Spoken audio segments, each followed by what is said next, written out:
Reflexión del Evangelio del día domingo 6 de agosto del 2023.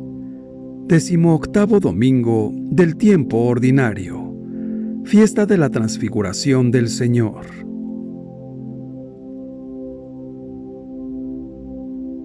Lectura del Santo Evangelio según San Mateo, capítulo 17, versículos del 1 al 9.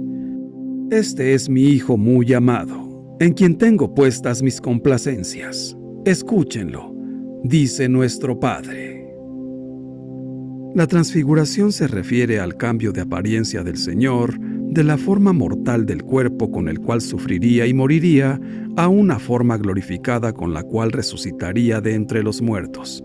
La raíz latina del término es la siguiente: trans indica a través y figura señala la forma.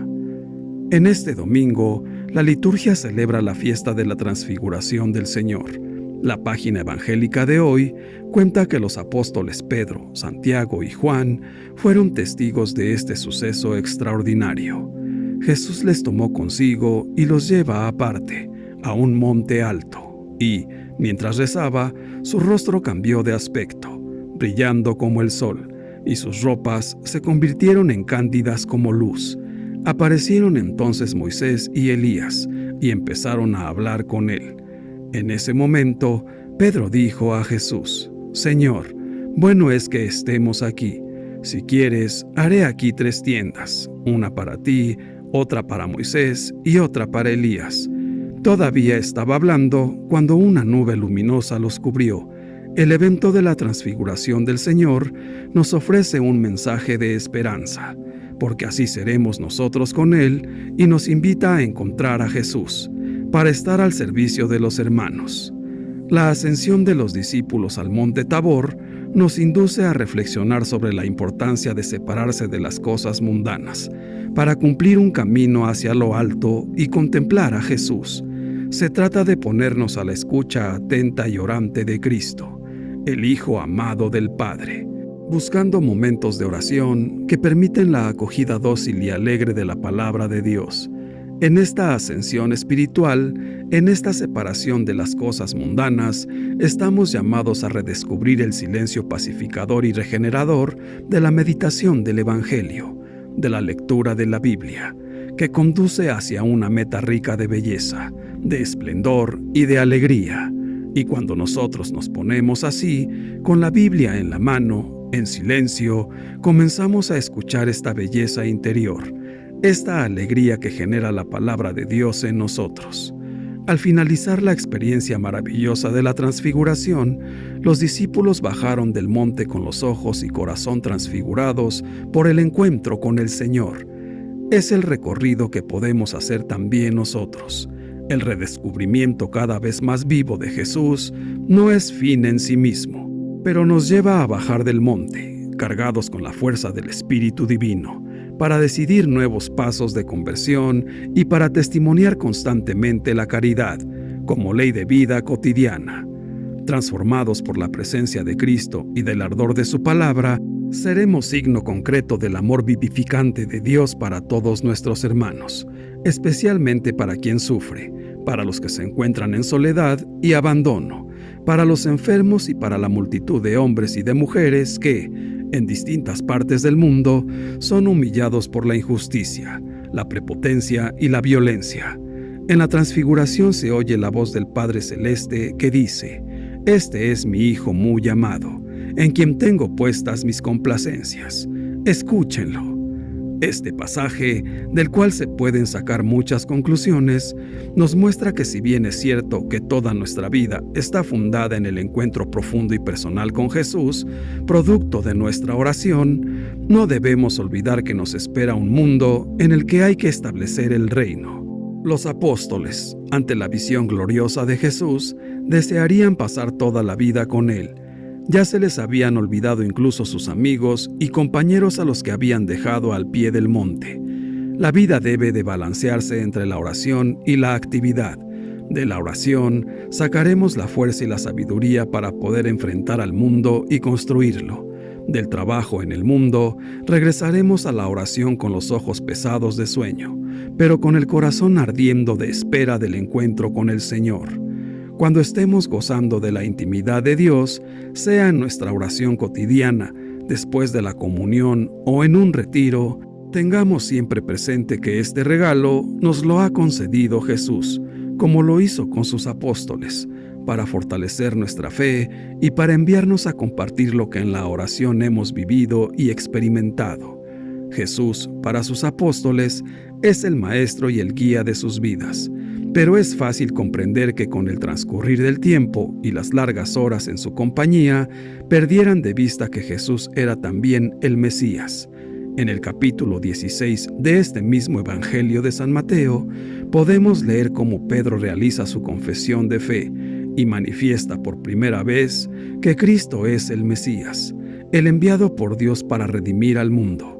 Probablemente los milagros y curaciones no lograban mantener esta llama de fuego interior, que es la fe, en el corazón de los apóstoles, y Jesús quiso transfigurarse delante de ellos, es decir, mostrarse en toda su divinidad. También nosotros podemos ser como los apóstoles. Los hechos extraordinarios o milagrosos no son suficientes para mantener viva nuestra fe.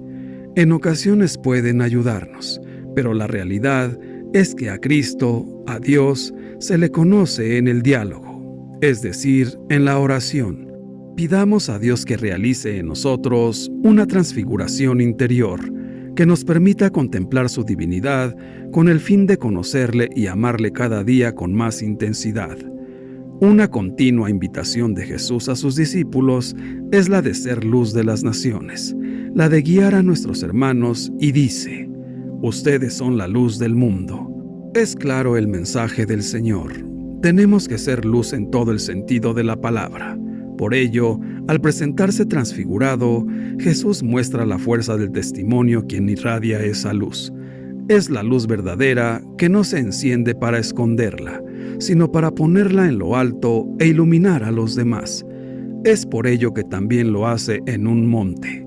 Jesús muestra que el verdadero testimonio es capaz de suscitar en los corazones aspiraciones como las de San Pedro, que dice: «¡Qué bien se está aquí!», quien no termina de entender lo que está sucediendo, pero es tal la fuerza de la luz que doblega su corazón. Esta es nuestra misión. Las palabras pueden convencer, pero el testimonio arrastra. Esta potente teofonía y cristofanía, manifestación de Dios y de Cristo, acontece en el monte Tabor.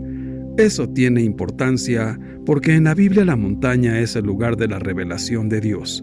Lo vemos claramente en el relato del monte Sinaí, también llamado Horeb, en el libro del Éxodo. Al hermoso monte Tabor, Jesús sube acompañado de su círculo más cercano, Pedro, Santiago y Juan. Ellos serán testigos privilegiados de su momento más glorioso, la transfiguración, y también de su momento más humillante en la agonía de Getsemaní, otro monte. Cuando Jesús transfigurado muestra su gloria, aparecen Moisés y Elías, uno a cada lado del Señor. Sabemos que tanto Moisés como Elías encontraron a Dios en el monte Sinaí. Ellos son los testigos del Antiguo Testamento. Moisés representa la ley y Elías representa a los profetas que atestiguan a Jesús como el Mesías prometido. Ni Moisés ni Elías tienen tumbas, porque Elías fue arrebatado al cielo en un carro de fuego, y Moisés desapareció en el monte Nebo. Por eso los judíos esperaban que volvieran para los tiempos mesiánicos.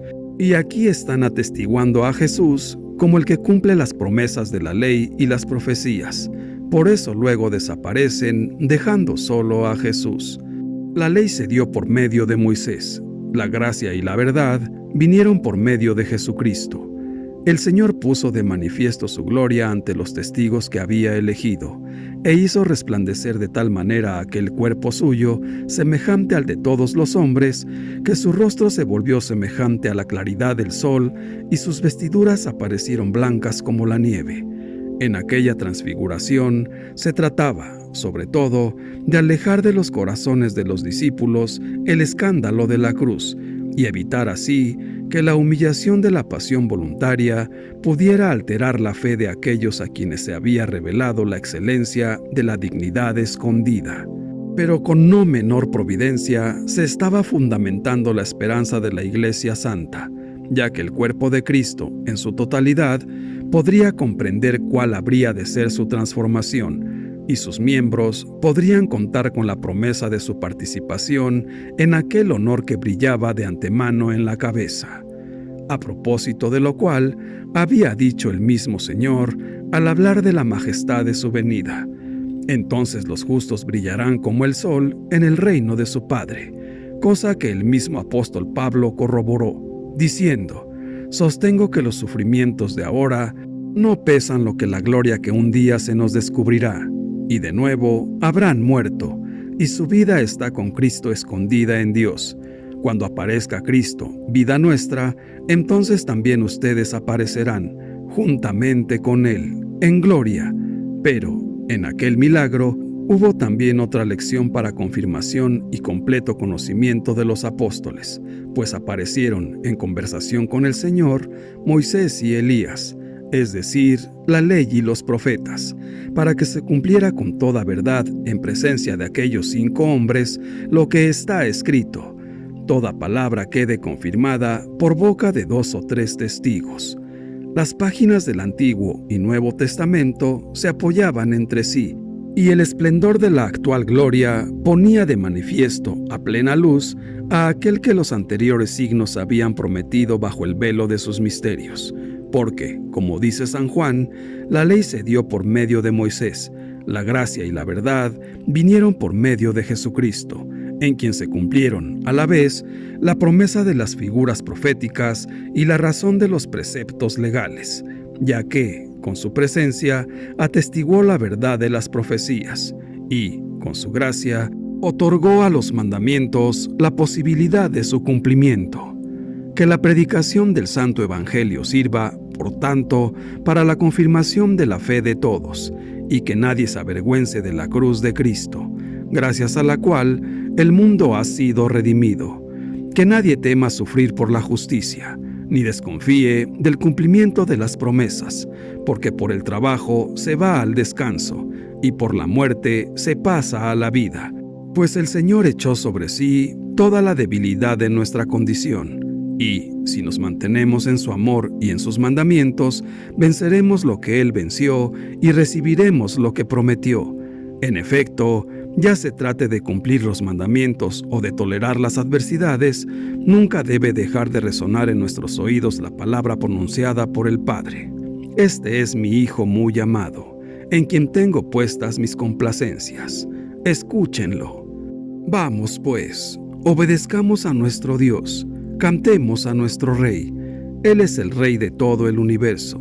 Cantemos con sabiduría, cantemos con alegría, cantemos también al Espíritu que lo sondea todo, incluso las profundidades de Dios. Veamos en esta luz del Padre, que es el Espíritu iluminando todas las cosas, la luz inaccesible, el Hijo de Dios. Hoy se manifiesta lo que los ojos de carne no pueden ver: un cuerpo terrestre irradiando esplendor divino, un cuerpo mortal rebosando la gloria de la divinidad. Las cosas humanas pasan a ser las de Dios, y las divinas las de los humanos. Escuchar a Jesús establece la verdadera relación entre los seguidores y el gran Maestro. Al oír la voz del Padre, del Todopoderoso, los discípulos caen por los suelos aterrados de miedo. Están sobrecogidos por aquella experiencia tan cercana de Dios, pero también asustados por lo que han oído. Entonces Jesús se acerca, los toca y les dice: levántense y no teman. Sabe que necesitan experimentar su cercanía humana, el contacto de su mano, no solo el resplandor divino de su rostro. Siempre que escuchamos a Jesús en el silencio de nuestro ser, sus primeras palabras nos dicen: levántate, no tengas miedo. Muchas personas solo conocen a Jesús de oídas. Su nombre les resulta tal vez familiar, pero lo que saben de Él no va más allá de algunos recuerdos e impresiones de la infancia. Incluso, aunque se llamen cristianos católicos, viven sin escuchar en su interior a Jesús, y sin esa experiencia no es posible conocer su paz inconfundible ni su fuerza para alentar y sostener nuestra vida. Cuando un creyente se detiene a escuchar en silencio a Jesús, en el interior de su conciencia escucha siempre algo como esto: no tengas miedo. Abandónate con toda sencillez en el misterio de Dios. Tu poca fe basta. No te inquietes. Si me escuchas, descubrirás que el amor de Dios consiste en estar siempre perdonándote. Y, si crees esto, tu vida cambiará.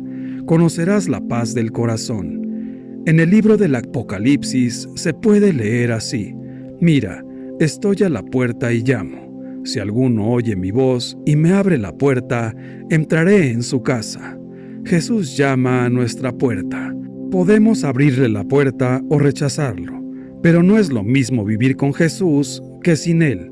Si escuchamos a Jesús, nos sentiremos invitados a salir de nuestro conformismo, romper con un estilo de vida egoísta en el que estamos tal vez confortablemente instalados y empezar a vivir para los más desvalidos de nuestra sociedad.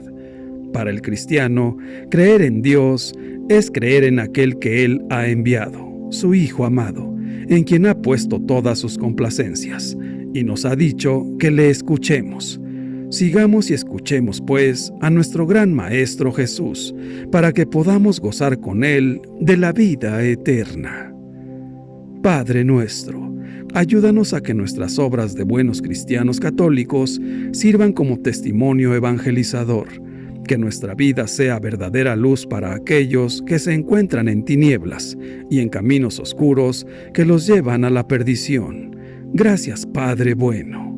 Señor Jesús, creemos auténticamente y estamos convencidos que hoy nos invitas a compartir esa vivencia que tuvieron Pedro, Santiago y Juan en nuestra oración. Danos tu luz para saber apartar toda distracción y poder contemplarte, conocerte y amarte más. Señor Jesús, ayúdanos para que siempre escuchemos tu voz y la guardemos en nuestro corazón, para que se conviertan en obras que sean gratas para ti, y así podamos cumplir con lo que nos has encomendado.